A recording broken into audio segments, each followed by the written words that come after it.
We've heard about all of these pardons, all of these yanking of security clearances, and now most recently, the end of security details for former Secretary of State Mike Pompeo, former National Security Advisor John Bolton, and former director of the Institute of Allergy and Infectious Diseases, Anthony Fauci. Donald Trump said when he was pressed about this, do we give security details forever?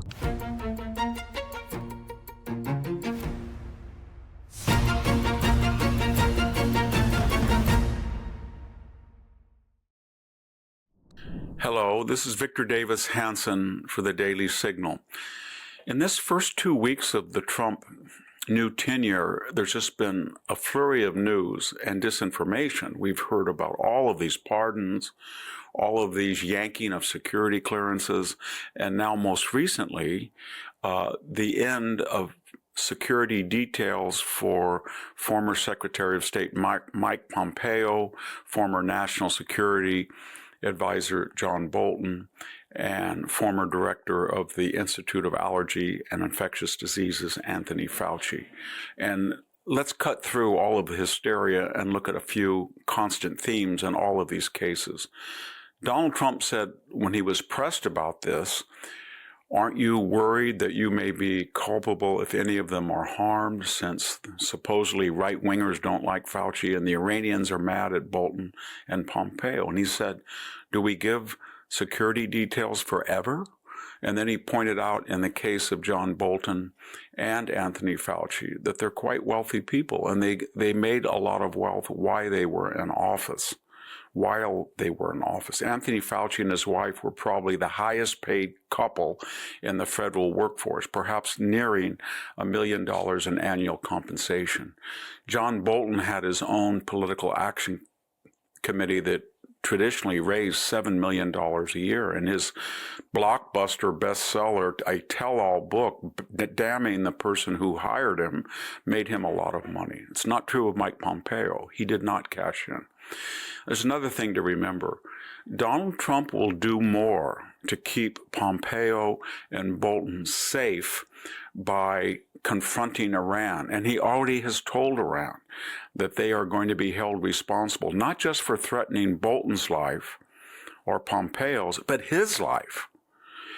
And remember, the recent interview with the president of Iran, what did he say? He said, I have no intention of starting a war. I have no intention of attacking Israel. I have no intention of assassinating a U.S. official.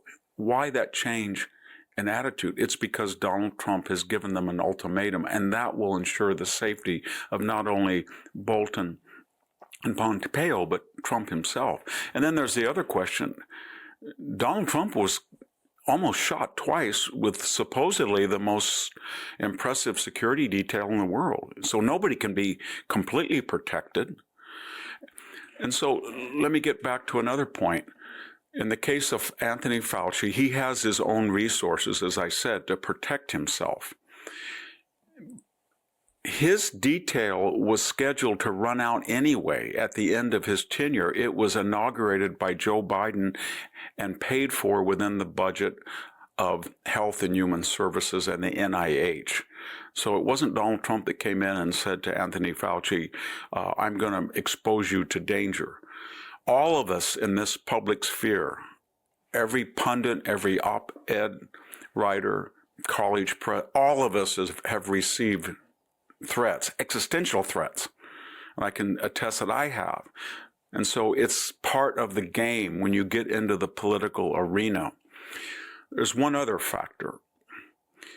Mike Pompeo, I think, is in a different category of John Bolton and Anthony Fauci. He had a longer tenure as a political appointee than Bolton did. He was very loyal to the president, but more importantly, he doesn't have the individual means, the profit making during or after his tenure that puts him in a financially secure position as Fauci and Bolton. Second, because his tenure was much longer and because he was much more high profile in opposing the Iran deal and being vocal about Soleimani, he is in some jeopardy, I think, to a greater degree than either Fauci or Bolton. And so that's something that we might want to re-examine depending on the attitude of the Iranians. But again, the best way to protect Bolton and Pompeo is to preemptively tell Iran that if anybody, Donald Trump, that those two, anybody is in danger of an Iranian attack, the consequences will be existential for Iran. This all takes place in sort of a hysteria that Donald Trump is calling people to account in the Biden administration. And it's part and parcel of yanking the security clearances of 51 quote-unquote intelligence authorities, the pardons of the Biden family. My only advice to all of us is just take a deep breath, and when you hear these hysterical news accounts, understand that they have a political motivation behind them. Thank you very much. This is Victor Davis Hanson for the Daily Signal.